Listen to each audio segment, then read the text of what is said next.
সকলকে আমার সালাম, আদাব, নমস্কার, শ্রদ্ধা, ভালোবাসা, স্নেহ জানাই। প্রায় 1 মাস ব্যাপী অপেক্ষা।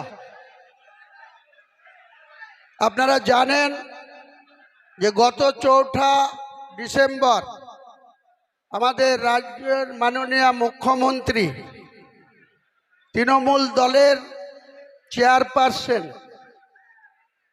এবং তার দলের একজন কলকাতার মেয়র, আরবান দপ্তরের মন্ত্রী জনাব ফিয়াদ হাকিমকে দিয়ে তিনি কি বলেছিলেন? তিনি বলেছিলেন যে আমার রেজিনগরে বাড়ি, আমি কেন বেলডাঙ্গায় মসজিদ বানাতে যাব? তো রেজিনগরে বাড়ি, বেলডাঙ্গায় মসজিদ করা যাবে না। এটা কোন সাংবিধানিক কথা?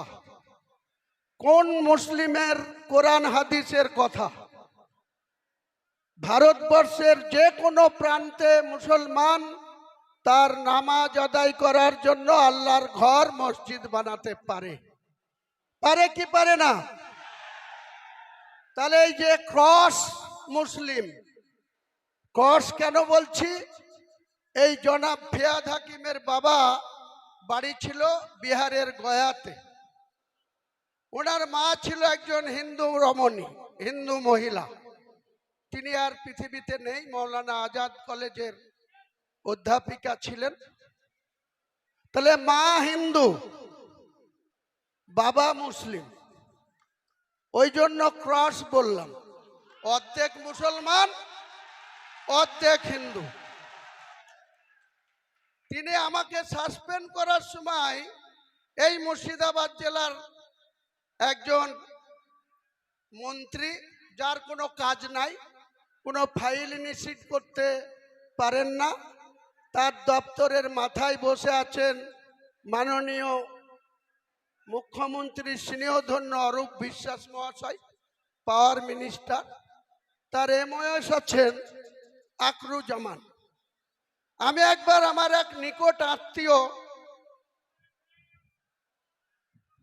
এক বোন, মালদার ইংলিশ বাজারে বিয়ে হয়েছে। এই পাওয়ার দপ্তরে তিনি উচ্চ পদে আসীন আছে, একই জায়গায় পোস্টিং আছে প্রায় 10 বছর ধরে। এই আকরুজ্জামান আমার বন্ধু, একসঙ্গে দীর্ঘদিন কংগ্রেস করেছি। ওর বাবা হাবিবুর রহমান জঙ্গিপুরের দীর্ঘদিন 4 বারের কংগ্রেস দলের এমএলএ ছিল। ও পেশায় অ্যাডভোকেট। ও প্রণব মুখার্জি প্রায়ত রাষ্ট্রপতি বা কংগ্রেস নেতা, ভারতবর্ষের বিভিন্ন পদে ছিলেন। সেই প্রণব বাবুর খুব স্নেহধন্য ছিল। আমরাও একসময় প্রণব বাবুর খুব স্নেহধন্য ছিলাম। আমার বাড়ি থেকে বীরভূমের কিন্নাহারের প্রণব মুখার্জির বাড়ি মিরিটি গ্রাম, ঠিক 32 কিলোমিটার। প্রণববাবু যখনই কিন্নাহারে দুর্গাপুজোতে নিজের বাড়িতে আসতেন, সে রাষ্ট্রপতি থাকাকালীন বলুন, আর ফাইন্যান্স মিনিস্টার থাকাকালীন বলুন, ফরেন মিনিস্টার থাকাকালীন বলুন, ডিফেন্স মিনিস্টার থাকাকালীন বলুন, যোজনা কমিশনের ভাইস চেয়ারম্যান থাকাকালীন বলুন, প্রণববাবু কিন্তু বাড়িতে দুর্গাপুজোতে আসলেই আমাদেরকে খুব স্নেহ করে পুজোতে ইনভাইট করতেন। আমিও ঠিক টাইম বের করে, প্রণববাবু বলেছেন তাই মিরেটির বাড়িতে চলে যেতাম।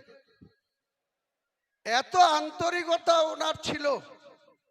পুজোর ব্যস্ততা, নিজেই পুজোর মন্ত্র পড়ছেন, তার মধ্যে চারিদিকে চোখ রেখে আমাদেরকে বলতেন, হুমায়ুন, না খেয়ে যাবি না, গৃহস্থের অকল্যাণ হবে। এই ছিল প্রণব মুখার্জি। আমার 43 বছরের রাজনৈতিক জীবনে আমার বাড়িতে 1996 সালে বাংলার বিখ্যাত মুখ্যমন্ত্রী, যিনার সেই সময় জরুরি অবস্থা পালন করেছিলেন ইন্দিরা গান্ধীর নির্দেশে। 1974 সালে ভারতের প্রধানমন্ত্রী ছিলেন ইন্দিরা গান্ধী, বাংলার মুখ্যমন্ত্রী ছিলেন সিদ্ধার্থ শঙ্কর রায়। তিনিও আমার বাড়িতে এসছেন। 1996 সালে বহরমপুর লোকসভায় কন্টেস্ট করতেছে তিনি এবং তিনার স্ত্রী, তিনি প্রখ্যাত আইনজীবী ছিলেন, ব্যারিস্টার ছিলেন সিদ্ধার্থ শঙ্কর রায়। 71 থেকে 77 বাংলার মুখ্যমন্ত্রী ছিলেন। তার স্ত্রী মায়া রায়ও আমার বাড়িতে এসেছিলেন। প্রণব বাবু আমার বাড়িতে এসছেন। অধীর বাবু 1996 সাল থেকে 2012 সাল শুধু 100 বার এসছেন, 100 বার। শুধু আসেননি, বাড়িতে লাঞ্চ করেছেন, কখনো ডিনার করেছেন, কখনো আমার সঙ্গে খুব সুন্দর আলোচনা হয়েছে। এই পরিবেশে আমাদের রাজনীতিটা মুর্শিদাবাদে করতাম। নিয়তি কখনো কখনো মানুষের মৃত্যু দেয় অ্যাক্সিডেন্টে, কখনো কখনো কারোর সঙ্গে সম্পর্ক বিচ্ছেদ ঘটিয়ে দেয় কোনো একটা ছোট্ট কারণে।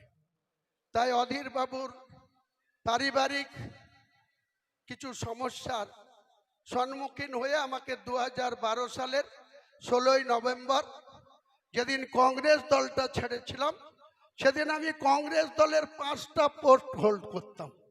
মুর্শিদাবাদ জেলায় কিষাণ কংগ্রেসের সভাপতি ছিলাম, মুর্শিদাবাদ জেলায় অধীর বাবুর কমিটিতে জেনারেল সেক্রেটারি ছিলাম, মুর্শিদাবাদ জেলার বেলডাঙ্গা 2 ব্লকের 11টা অঞ্চলের ব্লক সভাপতি ছিলাম, মুর্শিদাবাদ জেলায় অধীর বাবুর এমপি ল্যাডসের চেয়ারম্যান ছিলাম, ডেভেলপমেন্টটা দেখতাম।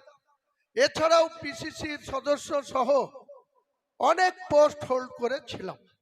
কিন্তু আমি যখন সিদ্ধান্ত নিলাম যে আমি আর কংগ্রেস দলটা করতে পারছি না, কেন জানেন?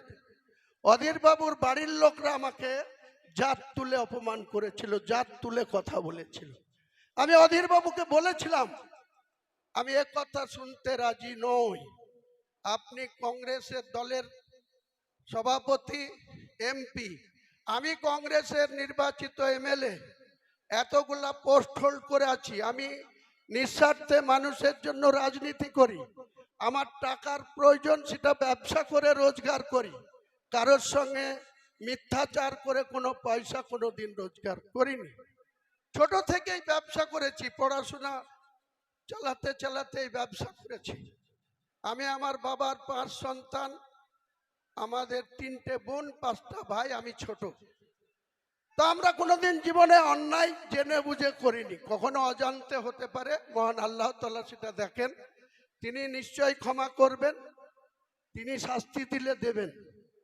কিন্তু আমরা যে দলটা 2012 সালের 16ই নভেম্বর ত্যাগ করে, তার আগে 12/11/2012 এই সোমবার ছিল, 12/11/2012 এই সোমবার ছিল। আজ যে সোমবার, সেদিন মাননীয় মুখ্যমন্ত্রী, আমি কংগ্রেস দলের 70 রেজিনগরের বিধায়ক ছিলাম। আমার টার্মস নিশ্চয়ই 5 বছরের জন্য আমাকে মানুষ ভোট দিয়েছিল।